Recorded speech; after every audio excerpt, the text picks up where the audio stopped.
सुस्ती का मीठा रूप आलस्य। सभी व्यक्त में होते अव्यक्त स्थिति में हो।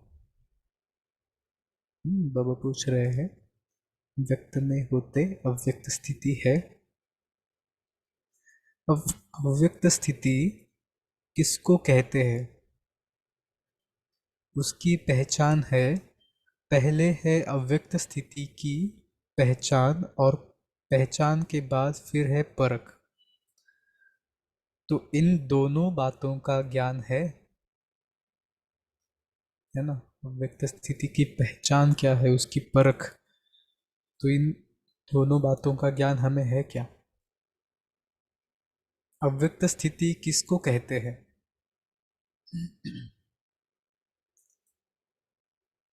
तो ये भी चेक करना है।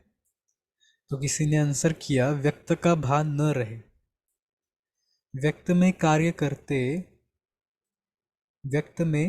करते हुए भी व्यक्त का भान कैसे नहीं रहेगा, है ना। बाबा कहता है, व्यक्त में तो कार्य कर रहे हैं लेकिन उसका भान न रहे, ये कैसे होगा? व्यक्त में होते हुए अव्यक्त स्थिति रहे, यह कितना अनुभव होता है? आज यह सभी से पूछना है। अव्यक्त स्थिति में ज्यादा से ज्यादा कितना समय रहते हो? ज्यादा में ज्यादा कितना समय होना चाहिए? मालूम है? किसी ने कहा 8 घंटा। संपूर्ण स्टेज के हिसाब से तो 8 घंटा भी कम से कम है। आपके वर्तमान पुरुषार्थ के हिसाब से 8 घंटा ज्यादा है। कोई ने भी हाथ नहीं उठाया। अच्छा, जो 6 घंटे तक पहुंचे हैं वह हाथ उठाओ। कोई नहीं उठाते हैं।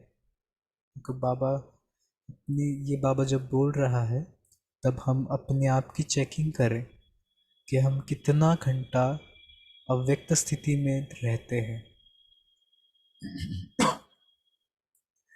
बाबा जब भी मुरली में ऐसी कुछ बातें, ऐसे क्वेश्चंस हमें पूछता है तो हमें बहुत ही अटेंशन से हमें खुद की चेकिंग करनी है कि हम इतने घंटे अव्यक्त स्थिति में रहते हैं। बहुत ही ऑनेस्ट होकर के, खुद के साथ ऑनेस्ट होकर के चेक करना है, ईमानदारी से चेक करना है। तो बाबा पूछ रहे हैं, अच्छा 4 घंटे तक तो पहुंचे हैं, वह हाथ उठाए। कोई ने 4 घंटे में, कोई ने 2 घंटे में हाथ उठाया। ठीक है, तो हम चेक करेंगे कि कितना घंटा हमारा खुद का है, कितना हम अव्यक्त स्थिति में रह सकते हैं। इस रिजल्ट के हिसाब से कितना समय पुरुषार्थ का चाहिए। कोर्स भी पूरा हो गया, रिवाइज कोर्स भी हो रहा है, फिर भी मेजॉरिटी की रिजल्ट इसका क्या कारण है ना। बाबा कहता है, साकार मुरलियाँ बाबा ने चलाई, कोर्स पूरा हुआ। अभी बाबा कह रहा है व्यक्त मुरलियाँ चल रही है, रिवाइज कोर्स चल रहा है। और अभी तो रिवाइज का भी, रिवीजन की भी रिवीजन चल रही है ना। तो अपने आप से ये प्रश्न पूछना है, ये टेंस होने के लिए नहीं, हमें कुछ टेंशन लेने के लिए नहीं ऐसा क्वेश्चंस करने अपने आप को, लेकिन हमें ये चेक करना है कि सचमुच हम बाबा जो बता रहा है वो हम कर रहे हैं क्या। अगर नहीं कर रहे हैं तो हमें क्या क्या स्टेप्स उठाने चाहिए। तो ये हमें ऐसे नहीं कि बहुत टेंशन लेना है, कोई कोई पुरुषार्थ का भी बहुत टेंशन ले लेते हैं, बट वो नहीं करना है। बाबा कहते हैं कोई भी पूरा हो गया, सॉरी कोर्स भी पूरा हो गया, रिवाइज कोर्स भी हो रहा है, फिर भी मेजॉरिटी की रिजल्ट इसका क्या कारण है। सभी पुरुषार्थ भी करते हो, उमंग भी है, लक्ष्य भी है, फिर भी क्यों नहीं होता है। तो किसी ने कहा अटेंशन कम है। बाबा पूछ रहे किस बात का अटेंशन कम है। देखो कितना डीप लेवल में जाकर के भगवान हमारी जैसे कि एक कहते हैं ना, हम खुद को तराश रहे, हम खुद को देख रहे हैं। यह तो अटेंशन सभी रखते हैं कि लायक बने, नजदीक आए, फिर भी मुख्य कौन सा अटेंशन कम है, जिस कारण अव्यक्त स्थिति कम रहती है। सभी पुरुषार्थी ही यहाँ बैठे हो, ऐसा कोई होगा जो कहे मैं पुरुषार्थी नहीं हूँ? पुरुषार्थी होते हुए भी कमी क्यों? क्या कारण है? अंतर्मुख रहना चाहते हुए भी क्यों नहीं रह सकते हो? बाहर मुक्ता में भी क्यों आ जाते हो? ज्ञानी तू आत्मा भी तो सभी बने हैं। ज्ञानी तू आत्मा समझदार बनते हुए फिर बेसमझ क्यों बन जाते हो? बहुत इम्पोर्टेंट बात है। ज्ञानी है लेकिन समझदार नहीं है। ज्ञान और समझ दोनों अलग अलग बातें हैं, है ना। एक किसी चीज़ का ज्ञान होना और उस चीज़ में हमारी समझ कितनी है। तो इसलिए बाबा बोलते हैं कि ज्ञानी है लेकिन समझ कितनी आई है। वो कहते कभी कभी समझदार भी बनते हैं लेकिन फिर बाद में बेसमझ क्यों बन जाते हैं। समझ तो मिली है, ज्ञान मिला है, मतलब उसके साथ साथ समझ भी मिली है। समझ का कोर्स भी पूरा हो चुका है। कोर्स पूरा हुआ, गोया समझदार बन ही गए, फिर भी बेसमझ क्यों बनते हैं? मुख्य कारण यह देखा जाता है, कोई कोई में अलबेलापन आ गया है। बाबा कहता है कि अलबेलापन आ गया है। इसके बाबा ने फिर बाद में एक्सप्लेन भी किया है, जिसको सुस्ती कहते हैं। बाबा कहता है सुस्ती आ गई है। सुस्ती का मीठा रूप है आलस्य। आलस्य भी कई प्रकार का होता है। बाबा ने आलस्य के प्रकार आगे इस मुरली में तो नहीं बताए हैं, लेकिन हम चिंतन के लिए या होमवर्क के लिए हम ले सकते हैं कि कौन से प्रकार का आलस्य हमें आता है। हम खुद के पर्सनल लेवल पे चेक करें, हमारा किस प्रकार का कौन से प्रकार का आलस्य है। तो मेजॉरिटी में किसी न किस रूप में आलस्य और अलबेलापन आ गया है। तो चेक करेंगे अलबेलापन और आलस्य हमें आया है क्या, अगर है तो कहाँ कहाँ है। बहुत सूक्ष्म लेवल पर जा कर के खुद की चेकिंग करेंगे। इच्छा भी है, पुरुषार्थ भी है, लेकिन अलबेलापन होने कारण जिस तरह से पुरुषार्थ करना चाहिए वह नहीं कर पाते हैं। बुद्धि में ज्यादा ज्ञान आ जाता है तो उससे फिर ज्यादा अलबेलापन हो जाता है।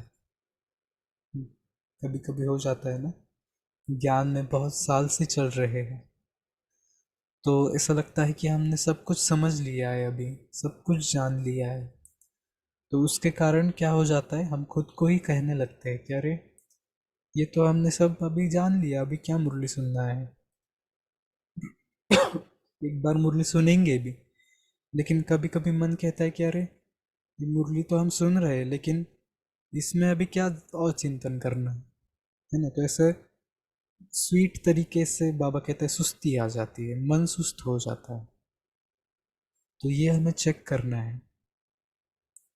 लेकिन जो अपने को ज्यादा समझदार समझते हैं वह ज्यादा अलबेलापन में आ गए। जैसे पहले पहले पुरुषार्थ की तड़पन थी, ऐसा बनकर दिखाएंगे, यह करके दिखाएंगे। अभी वह तड़पन खत्म हो गई है। पहले पहले ये तड़पन थी, पहले पहले ज्ञान में आए थे। बाबा कहते बचपन के दिन कैसे रहते। तो ये उस प्रकार का जैसा हमारा ग्राफ था स्टार्टिंग में, तो अभी हमारा ग्राफ वैसा ही है क्या, ये चेक करना है। अगर नहीं है तो बहुत ही प्यार से अपने मन को समझाना है है ना? मन बच्चा है तो बच्चे की तरह से उसको समझाना है। तृप्ति हो गई है, अपने आप से तृप्त हो गए हैं, ज्ञान तो समझ लिया, सर्विस तो कर ली, सर्विस तो कर ही रहे हैं, चल ही रहे हैं, यह तृप्त आत्मा इस रूप से नहीं बनना है। बहुत इंपॉर्टेंट बात बताई बाबा ने कि तृप्ति जो होती है, तो किस चीज में हमें तृप्त होना है। लौकिक जो बातें हैं, कभी कभी उल्टा हो जाता है, अलौकिक पुरुषार्थ में हमारी तृप्ति जल्दी हो जाती है, लेकिन लौकिक जो चीजें हैं, जो वस्तुएं हैं, उसके लिए तृप्ति नहीं होती है। उसके लिए लगता है और चाहिए और चाहिए, थोड़ा और चाहिए। तो इसलिए बाबा कहते हैं कि इस बात में तृप्ति नहीं होनी चाहिए कि सर्विस तो कर ली, ज्ञान तो समझ लिया, अभी चल ही रहे हैं, ये सब मन को कभी तृप्ति नहीं होनी चाहिए। पुरुषार्थ में तड़प होनी चाहिए। दो शब्द यहाँ पर है, एक है तृप्ति, दूसरी है तड़प। तो कौन सा हमारे लिए अच्छा है? तृप्ति अच्छी है या तड़प अच्छी है? वैसे तड़प निगेटिव वर्ड के तरफ जाता है, लेकिन बाबा कहते हैं कि इस चीज में, पुरुषार्थ में हमें तड़प होनी ही चाहिए। आगे बाबा ने एग्जाम्पल दिया है, जैसे बांधिलिया तड़पती है तो पुरुषार्थ भी तीव्र करती है।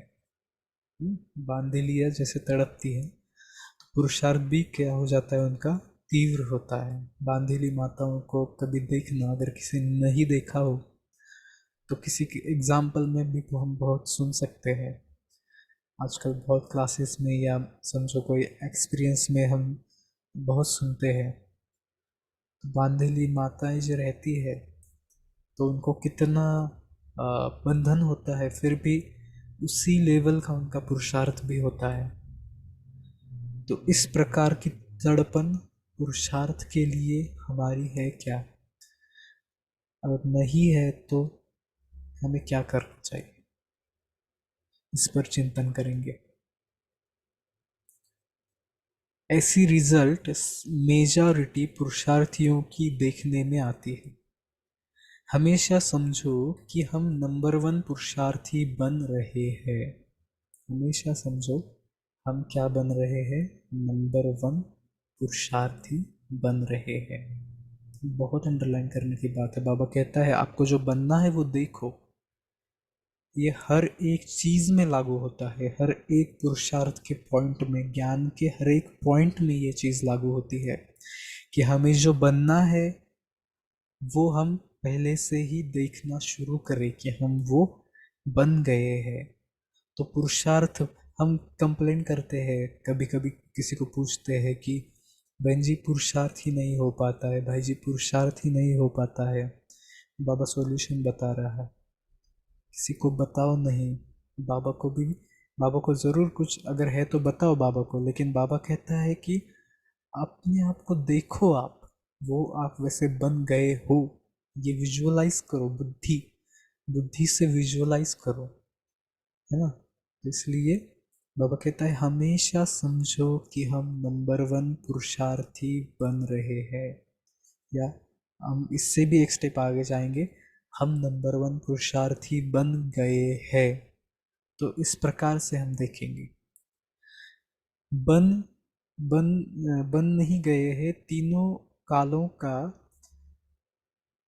ज्ञान बुद्धि में आने से अपने को ज्यादा समझदार समझते हैं। अभी बाबा ने यहाँ पे कहा है बन नहीं गए, बट ये कौन से कॉन्टेक्स्ट में कहा है कि कभी कभी हम समझते हैं कि अरे हम तो मतलब एक सेफ जोन में चले जाते हैं, तो वो नहीं करना है हमें। जैसे बाबा ने कहा ना, तृप्ति हो जाती है, बन गए समझ लिया, समझना नहीं बन गए, बट देखना है, विजुअलाइज करना है। तो इसलिए बाबा कहते हैं इसे समझना नहीं।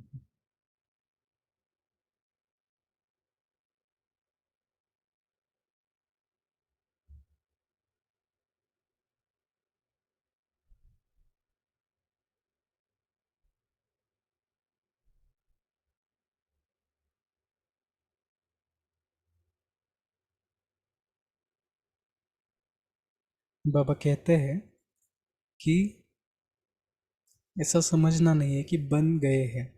तीनों कालों का ज्ञान बुद्धि में आने से अपने को ज्यादा समझदार समझते हैं। पहले भी सुनाया था ना, जहां बालक बनना चाहिए वहां मालिक बन जाते हैं, जहां मालिक बनना चाहिए वहां बालक बन जाते हो। तो अभी बच्चे रूप का मीठा मीठा पुरुषार्थ तो कर रहे हो, राज्य के अधिकारी तो बन गए, तिलक भी आ गया, लेकिन यह ढीला और मीठा पुरुषार्थ अभी नहीं चल सकेगा। अंडरलाइन करना है, ढीला और मीठा पुरुषार्थ हमारा अगर है तो वो अभी चलने वाला नहीं है। जितना शक्ति रूप में स्थित होंगे तो पुरुषार्थ भी शक्तिशाली होगा। कौन से स्थिति में स्थित हो रहे हैं, स्थिति का बहुत इंपॉर्टेंस है ब्राह्मण जीवन में। हमारी स्थिति कौन से क्षण, हमारी स्थिति क्या है ना। तो इसलिए बाबा हम अमृत वेला का इतना क्यों महत्व रखते हैं, या सुबह का जो भी मेडिटेशन है, सुबह का जो भी ज्ञान का चिंतन है, या जो भी हमारा ज्ञान योग है सुबह का, उसका महत्व क्यों है, उससे हमारी स्थिति बनती है। तो जब हमारी स्थिति बनती है तो बाबा कहते हैं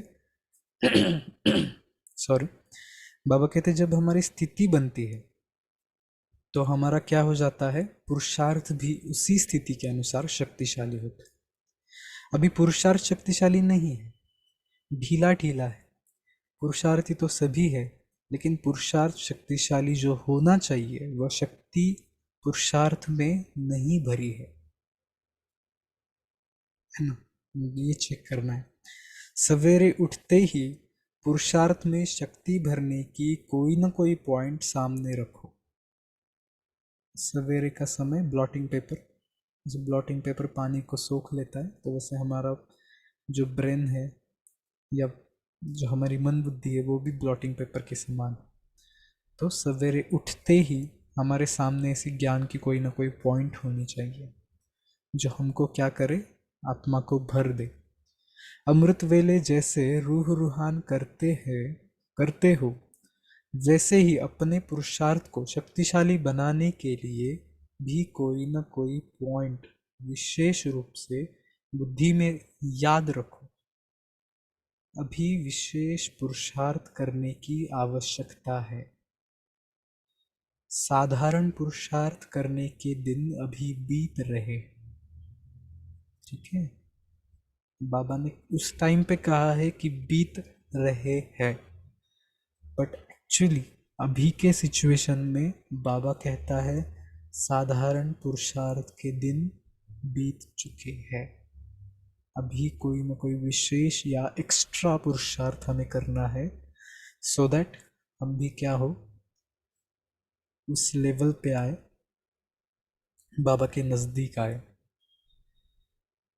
तो बाबा कहते हैं जैसे विशेष फंक्शन आदि प्रोग्राम रखते हो, वैसे अब यही समझना है कि समय थोड़ा है, उसमें विशेष पुरुषार्थ का प्रोग्राम रखना है, या विशेष पुरुषार्थ करने का लक्ष्य रख आगे बढ़ना है।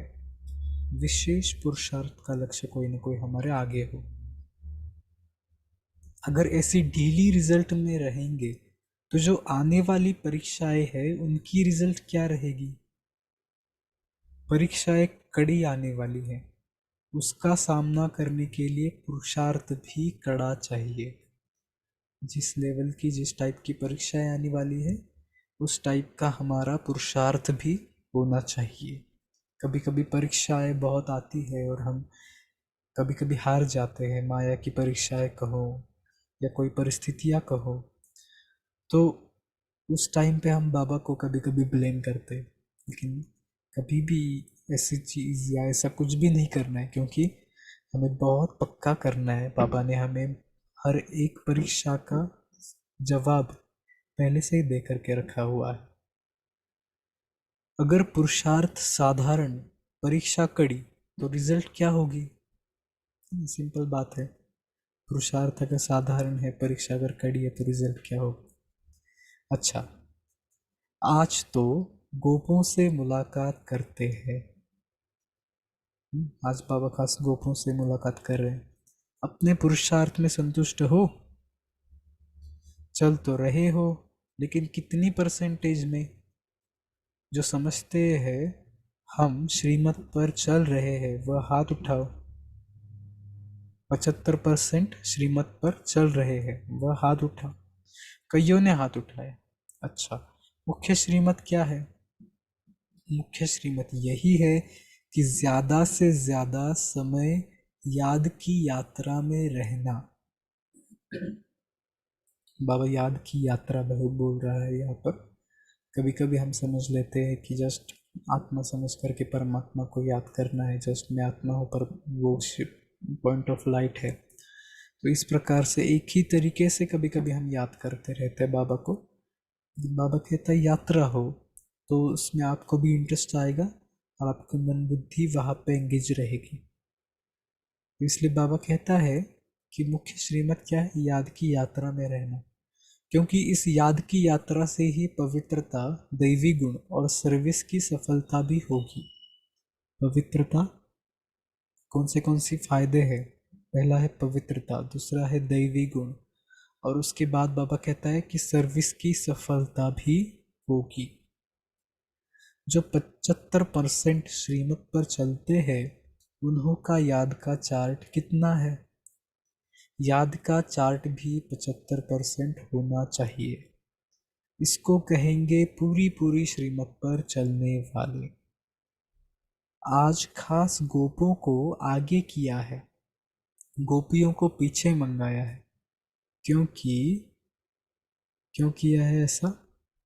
जब भी मिलन की कोई बात होती है तो गोपियों जल्दी आ जाती, गोपियाँ जो है वो जल्दी आ जाती, गोप देखते रह जाते। गोपों को जिम्मेदारी भी देनी है, यूं तो दी हुई है, जैसे आप लोगों के चित्र में दिखाया है ना कि द्वापर के बाद ताज उतर जाते हैं, तो यह जिम्मेदारी का ताज भी दिया हुआ है। दिया हुआ तो है, लेकिन कभी कभी जानबूझकर भी उतार देते हैं, और माया भी उतार देती है।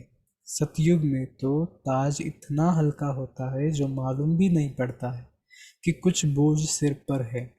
सतयुग की सीनरियाँ सामने आ जाती है कि नहीं? सतयुग की सीनरियाँ आती है। सतयुग के नज़ारे स्वयं ही सामने आते हैं या लाते हो? जितना जितना आगे बढ़ेंगे तो न चाहते हुए भी सतयुगी नज़ारे स्वयं ही सामने आएंगे, लाने की भी ज़रूरत नहीं। जितना जितना नज़दीक होते जाएंगे उतना उतना नज़ारे भी नज़दीक होते जाएंगे। सतयुग में चलना है और खेल पाल करना है, यह तो निश्चित है ही। आज जो भी सभी बैठे हैं उनमें से कौन समझता है कि हम श्री कृष्ण के साथ पहले जन्म में आएंगे, उनके फैमिली में आएंगे, व सखी सखा बनेंगे, व तो स्कूल के साथी बनेंगे। जो समझते हैं तीनों में से कोई न कोई जरूर बनेंगे, ऐसे निश्चय बुद्धि है? बुद्धि कौन है? सभी ने हाथ उठाया। नजदीक आने वालों की संगम युग में निशानी क्या होगी? यहाँ कौन अपने को नजदीक समझते हैं? बाबा ने यहाँ पर बहुत अच्छे से बताया। यज्ञ सर्विस व जो बाप दादा का कार्य है उसमें जो नजदीक होगा वही वहाँ खेलपाल आदि में नजदीक होंगे। यज्ञ की जिम्मेदारी व बाप दादा के कार्य की जिम्मेदारी में नजदीक जितना जितना होंगे उतना वहाँ भी नजदीक होंगे। अंडरलाइन करने की बात। नजदीक होने की परख कैसे होगी? हर एक को अपने आप से पूछना चाहिए कि जितनी बुद्धि, जितना तन मन धन और जितना समय लौकिक जिम्मेदारियों में देते हो उतना ही इस तरफ देते हो? इस तरफ ज्यादा देना चाहिए। अगर ज्यादा नहीं तो उसका वजन एक जैसा है। अगर दोनों तरफ का एक जितना है तो भी नजदीक गिना जाएगा। इस हिसाब से अपने को परखना है। अभी तक रिजल्ट में लौकिक जिम्मेदारियों का बोझ ज्यादा देखने में आता है। खास मुख्य गोपों को यह बातें जरूर ध्यान में रखनी चाहिए कि आज का दिन जो बीता कितना समय लौकिक जिम्मेदारी तरफ दिया और कितना समय अलौकिक व पारलौकिक जिम्मेदारी तरफ दिया। तो ये शाम को चेकिंग करना है। जितने भी गोप सुन रहे हैं, कितने मददगार बने, यह चेकिंग करते रहेंगे तो पता पड़ेगा कि कौन सा तरफ खाली है। अपने चार्ट में ये चीज़ ऐड करनी। अभी सभी प्रकार की परिस्थितियों में रहते हुए भी कम से कम दोनों तरफ एक जितना ज़रूर होना चाहिए, कम नहीं। उस तरफ कम हुआ तो हर्जा नहीं, इस तरफ कम नहीं होना चाहिए। तो फिर लौकिक जिम्मेदारी के कमी को भी ठीक कर सकेंगे। पर परमार्थ से व्यवहार भी सिद्ध हो जाता है। कोई कोई कहते हैं पहले व्यवहार को ठीक कर परमार्थ में लाए, यह ठीक नहीं है। तो यह खास ध्यान रखना है। खास गोपों में बाप दादा की उम्मीद है, जो गोप ही पूरी कर सकते हैं, गोपियों से नहीं हो सकती। वह कौन सी उम्मीद है? पांडवों का मुख्य कार्य यही है, जो कई प्रकार के लोग और कई प्रकार की परीक्षाएं समय प्रति समय आने वाली भी है और आती भी रहती है। तो परीक्षा और लोगों की परख यह विशेष गोपों का काम है। अंडरलाइन करो, जितनी भी गोप है अंडरलाइन करो। क्योंकि पांडवों को शक्तियों की रखवाली करने का मुख्य कार्य है। शक्तियों का काम है तीर लगाना। हमारा मुख्य कार्य कौन सा है बाबा बता रहे हैं। तो शक्तियों का काम है तीर लगाना, लेकिन हर प्रकार की परीक्षा और लोगों को परखना और शक्तियों की रखवाली करना पांडवों का काम है। इतनी जिम्मेदारी उठा सकते हो कि शक्तियों की रखवाली की आपको आवश्यकता है। बाबा क्या बोल रहे हैं? कहाँ कहाँ देखने में आता है पांडव अपनी रखवाली की औरों से उम्मीद रखते हैं, लेकिन पांडवों को अपनी रखवाली के साथ चारों ओर की रखवाली करनी है। इसमें कहाँ पर भी देहभान नहीं आना चाहिए। हम पुरुष है या कोई बहन है तो स्त्री है, तो ये देहभान नहीं आना चाहिए। लेकिन इसमें इस बात का हम बहुत ध्यान रखेंगे। बेहद में दृष्टि होनी चाहिए, न कि हद में। अगर अपनी ही रखवाली नहीं करेंगे तो फिर औरों की मुश्किल हो जाएगी। अच्छा, ओम शांति। बहुत बहुत शुक्रिया।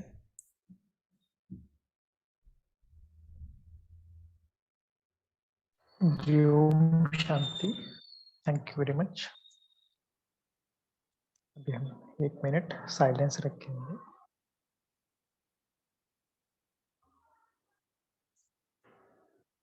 बाप दादा के पास जाएंगे और बाबा को दिल से थैंक्स बोलना, और जो भी पॉइंट आपको अच्छी लगी ना, पहले बाबा को सुनाना व्यक्त वतन में जाकर, बाबा के हाथ में हाथ देखकर।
जो भी है अपना माइक अनम्यूट करके बोल सकते हैं कि आज आपको क्या अच्छा लगा। आज एक ओम पॉइंट अच्छी शांति लगी भाई जी, भाई। सबसे अच्छी कि पुरुषार्थ के लिए जो बाबा ने बात कही कि शक्तिशाली पुरुषार्थ में शक्ति नहीं भरी है। बाबा ने कहा कि शक्ति तो हमारे बुद्धि के में जो पॉइंट्स भरे हैं कि अभी समय थोड़ा है, अभी साधारण पुरुषार्थ का समय नहीं है, इस सब में शक्ति भरी है। हेलो, आज सुनाई दे रहा है भाई जी? ओम शांति भाई जी। हाँ, आज ये पॉइंट अच्छी लगी कि साधारण पुरुषार्थ के दिन अभी बीत रहे नहीं, अब बीत चुके हैं, बीत गए हैं। तो हमको तो आने वाले समय में बाबा बोल रहे हैं परीक्षा इतने कड़ी आएगी, तो उस हिसाब से अगर हमारा पुरुषार्थ नहीं है तो पुरुषार्थ साधारण और परीक्षा कड़ी, तो बाबा पूछ रहे रिजल्ट क्या होगा। ये पॉइंट अच्छी लगी। ओम शांति। ओके, और एक और पॉइंट है भाई जी जो बोले बाबा ने, जी बोलना बोलना।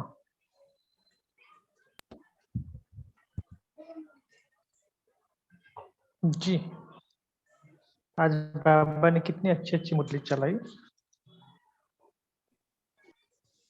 ओम शांति भाई जी।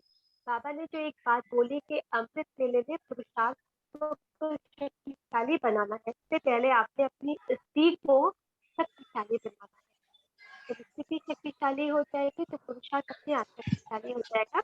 ये पॉइंट मुझे बहुत अच्छा लगा, लेकिन मुझे ये समझना है कि अमृत वेले में अपनी स्थिति को कैसे हम सेट करें शक्तिशाली, जिससे पूरे दिन हम शक्तिशाली रहे। और जो बाबा ने बोला कि जैसे हम अपने परमार्थ पर समय दे रहे हैं, अगर बराबर लौकिक और पारलौकिक पर समय बराबर दे रहे हैं तो ये सही नहीं है। हमको उसको बढ़ाना है।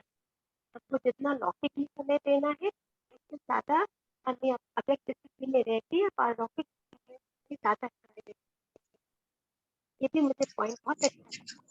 वो जो स्थिति वाली बात है प्लीज आप मुझे शेयर करके बताइएगा कि हम अपनी स्थिति को कैसे शक्तिशाली बनाएं, जिससे हमारा पुरुषार्थ स्वयं भी शक्तिशाली हो जाए।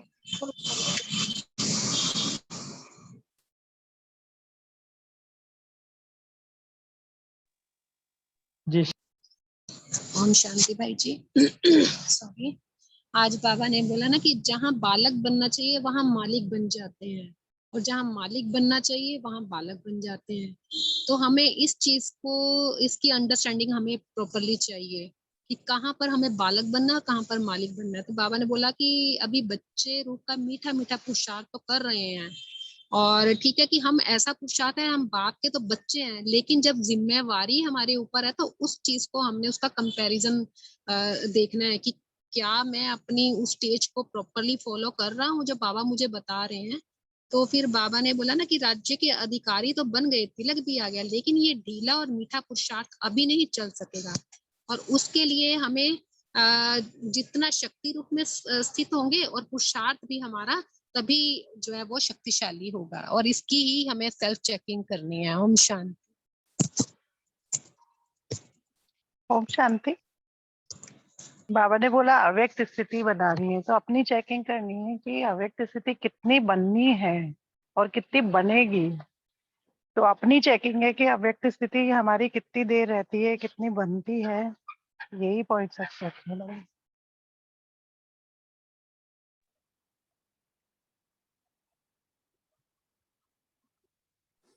ओम शांति। आज जैसे बाबा ने कहा ना, याद की यात्रा उसकी उतनी रहेगी जितनी आप श्रीमत फॉलो करोगे। तो इसके ऊपर से हमें चेकिंग कर सकते हैं कि हमारी याद की यात्रा कितनी है जितना हम श्रीमत पर फॉलो करते हैं।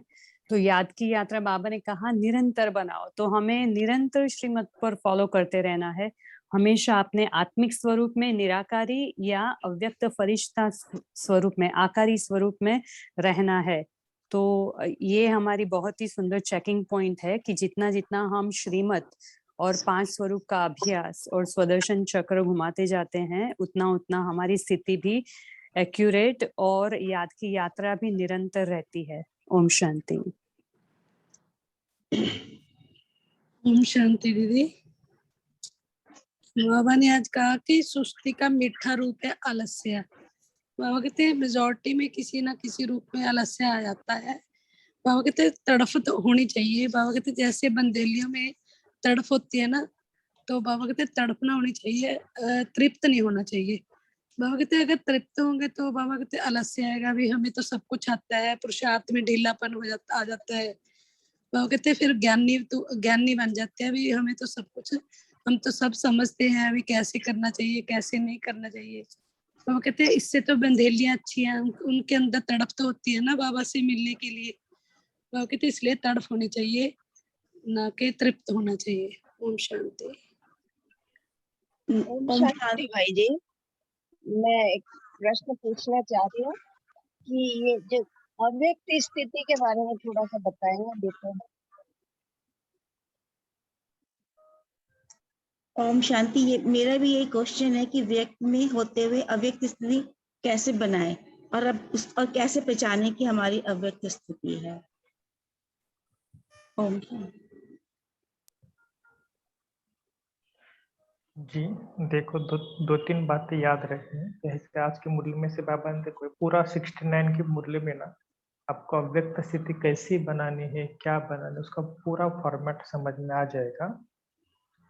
इसलिए आपको बता रहे क्योंकि ये 69 की मुरली को आप थोड़ा सा ज़्यादा स्टडी करना, क्योंकि देखो अभी आज की मुरली से आपको समझ में आया होगा कि कितनी सारी बातें एक में, पुरुषार्थ के क्या है, समझदार बने हैं, बेसमझ क्यों बने हैं, अलबेलापन का कारण क्या है, सुस्ती का कारण क्या है।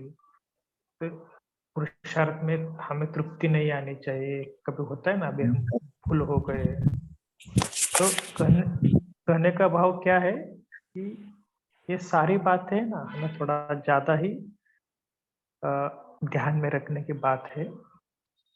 और वैसे देखा जाए तो बहुत मुरली को मुरली सुनते हुए बहुत इजी लगता है, जब हम एक्चुअल उसको इम्प्लीमेंटेशन करते हैं ना तब उसको थोड़ा थोड़ा गहराई में जाना पड़ता है। तो ठीक है, आज थोड़ा सा रूम ब्रेकआउट करते समय बहन जी के हाथ से कुछ थोड़ा बहुत होगा, लेकिन इसलिए हमने रूम को क्लोज किया। तो एक दो बातें थी कि एक आपको बतानी थी कि देखो कि अभी बाबा ने ये भी कहा है ना कि विशेष पुरुषार्थ का भी लक्ष्य रखना है। आप सभी ने कुछ ना कुछ अपने टाइम टेबल में कुछ किया भी होगा, फिर भी अगर किसी ने नहीं किया होगा तो कुछ समय फिक्स करो कि मुझे चिंतन कब करना है, ज्ञान का जो फिर से मुरली में रिवाइज कब करना है। अगर आप रिवाइज नहीं करेंगे, फिर चिंतन नहीं करेंगे तो क्या होगा, वो मुरली ऐसे की ऐसे ही रह जाएगी। इसीलिए देखो कल का दिन हमारा बफर डे है। कल के दिन पूरा एक वीक में से बाबा ने क्या क्या कहा, कोई मुरली आपसे कुछ पढ़ी नहीं होगी तो फिर से एक बार पढ़, क्योंकि मुरली पढ़ना तो हमारा मूल बात है। कोई हो सकता है कई सेवाओं के कारण एक दिन नहीं रही, तो एक जो मुरली हमारे बीच में रही हुई है वो कल फिर से एक बार पढ़। और दूसरी बात है कि जितना हो सके स्वयं से बातें करना, फिर बाबा के साथ बातें करना, और फिर आपस में रोह रियान करना। ये जो हम ब्रेकआउट रूम लेते हैं ना, यहाँ पर आपके ज्यादा से ज्यादा अनुभव आने चाहिए। ये देखो मैंने ये सारा दिन में अनुभव किया, मुझे इसका ये अनुभव हुआ।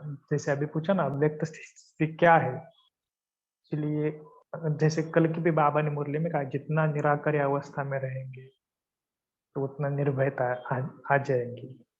तो ऐसी ऐसी बातें जो है तो हम इसके बारे में सोचेंगे। तो निराकारी अवस्था, फरिश्ता स्थिति, 5 स्वरूपों का अभ्यास, 4 धाम का अभ्यास, जितने भी बाबा ने होमवर्क दिए है, सकाश देना, 5 तत्वों को सकाश देना, ब्राह्मण आत्माओं में क्या करना, उमंग उत्साह बढ़ाना, जो भी काम दिए ना सब करना। ठीक है।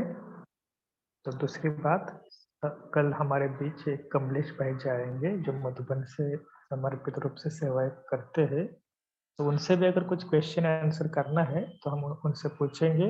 और अगले सैटरडे हमारे बीच दशरथ भाई जी आएंगे और उनका विषय भी हमने खास रखा हुआ है कि अव्यक्त स्थिति का राज।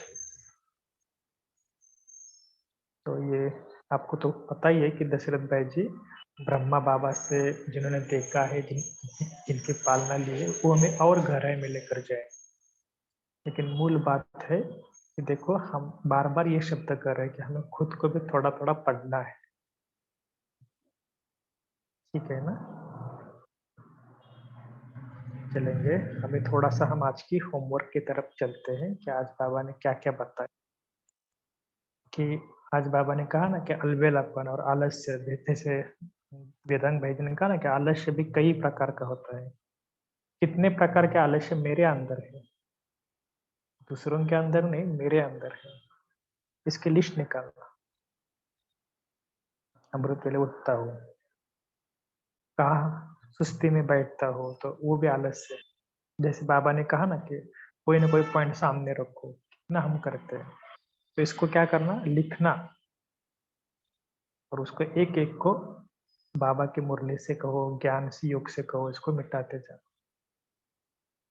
और दूसरी बात है कि बाबा ने जो कहा है ना कि समझदार बने हैं लेकिन फिर भी बेसमझ क्यों बन जाते हैं, तो कई क्या ऐसा संस्कार है कि जो मेरे अंदर अभी भी आगे जाने में नहीं दे रहा है, बेसमझ बनकर। पता है कि इस संस्कार मुझे थोड़ा सा ये है, उसको भी हम ढूंढेंगे और उसको भी भरते जाएंगे। ठीक है ना? वैसे आज कल हम पूरा दिन पूरा तीव्र पुरुषार्थी बनकर रहेंगे। ठीक है, तो अभी हम लास्ट के 5 मिनट गुड नाइट मेडिटेशन करके कॉल को समाप्त करते हैं। तो सभी अलर्ट होके बैठना।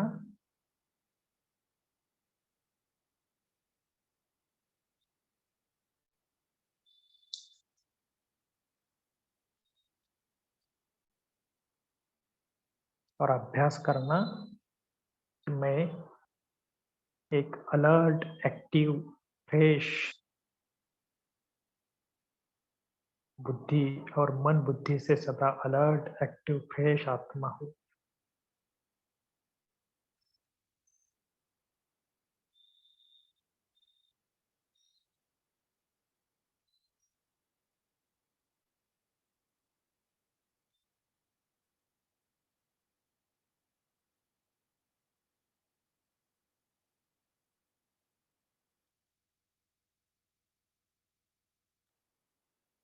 ऐसा अनुभव करना कि दो भ्रुकुटी के बीच में एक एक्टिव, अलर्ट, फ्रेश आत्मा हूँ, सदा उमंग उत्साह में रहने वाले, सदा पुरुषार्थ में और आगे और आगे और आगे,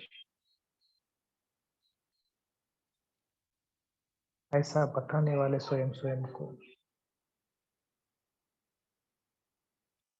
ऐसा मैं सर्वश्रेष्ठ आत्मा हूँ।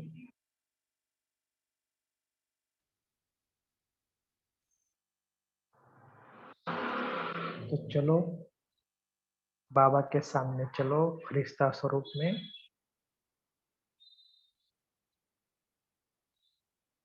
और बाबा से बातें करें कि बाबा मुझे अव्यक्त स्वरूप का अनुभव करना है, आप बताना कैसे करना। बाबा के साथ बातें करना।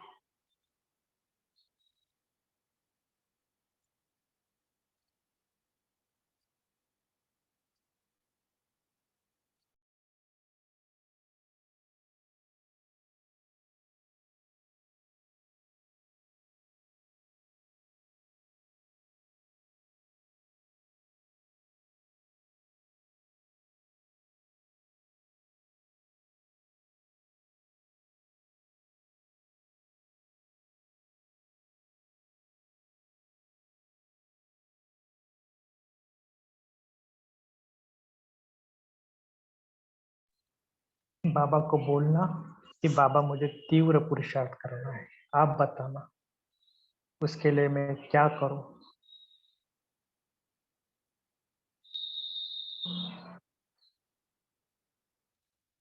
बाबा, पुरुषार्थ को बढ़ाना, चिंतन को बढ़ाना है, क्या करूं। बाबा से बातें करूं।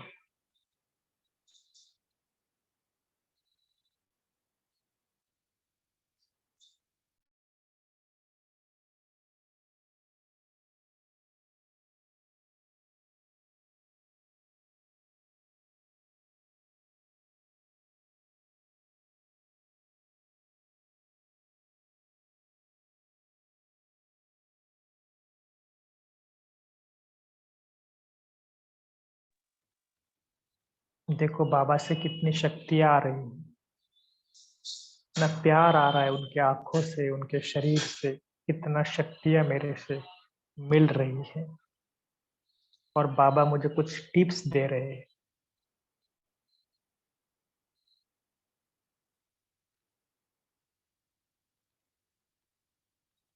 बाबा सारे दिन भर में क्यों नहीं अव्यक्त स्थिति का अनुभव होता।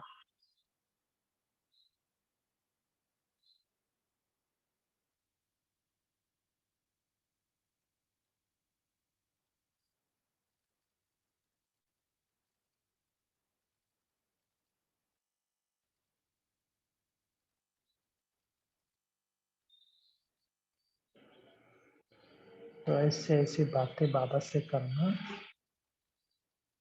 बाबा को क्वेश्चन पूछना और 1-2 मिनट साइलेंस हो जाना, अपनी बुद्धि नहीं चलाना, बाबा से आंसर लेना।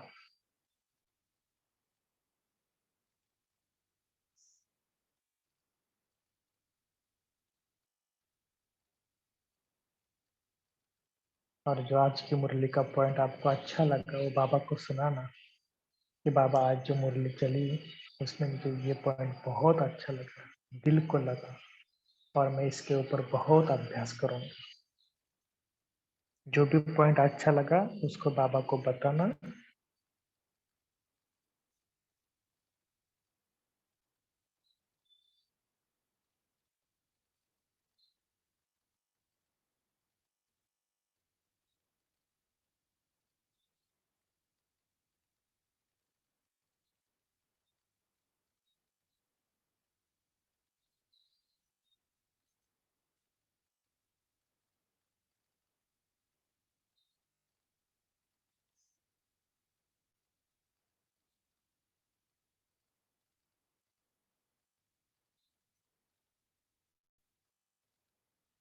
ऐसे करते करते बाबा को कहना कि बाबा इसका राज क्या है, इसको कौन सा स्थिति में, कौन से समय में इसका यूज करूंगा, पूरी तरह उसका चिंतन करना उस पॉइंट को।